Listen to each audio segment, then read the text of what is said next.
2015માં મારું colorectal cancer detect થયું અને બધાનો સૂર એક જ હતો કે ઓપરેશન તો થઈ જાય પણ તમે નેચરલ વેમાં ક્યારેય સ્ટૂલ પાસ નહીં કરી શકો. એ જ વખતે હજી હું હિંમત હારી જાઉં એ પહેલા જ I happen to meet doctor Dhaval Rajdesai. હું સુહાગ શાહ સુરેન્દ્રનગરમાં રહું છું.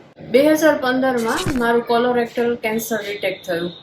તરત જ અમે અમદાવાદ અને સુરતના 3 રિનાઉન્ડ ડોક્ટર્સને બતાવ્યું અને બધાનો સૂર એક જ હતો કે ઓપરેશન તો થઈ જાય પણ તમે નેચરલ વેમાં ક્યારેય સ્ટૂલ પાસ નહીં કરી શકો. કાયમ માટે તમને સ્ટૂલ બેગ આવશે. હવે આ ઓપ્શન મને મંજૂર નહોતો. એ જ વખતે હજી હું હિંમત હારી જાઉં એ પહેલા જ I happen to meet doctor Dhaval Rajdesar. એમણે મારી ફાઇલ જોઈ અને અમુક ટેસ્ટ કરાવવાના કહ્યા.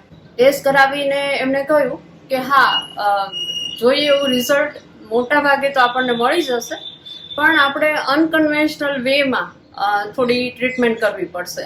એટલે એમાં શું કે પહેલાં કીમો અને રેડિયેશન લેવા પડે અને પછી સર્જરી કરવામાં આવે. I agree two it. નિયત સમયે મારી સર્જરી થઈ અને સર્જરી કોઈ પણ ચીરફાડ વગરની લેપ્રોસ્કોપિક વેથી કરવામાં આવી. અને હું તમને કહું કે સર્જરી એટલી બધી સરસ થઈ, કાયમ માટેની સ્ટૂલ બેગ પણ મને ન આવી.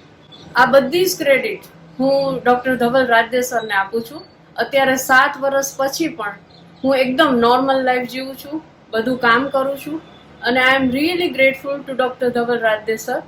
આઈ must say he is one of the finest surgeons, onco surgeons. Thank you very much.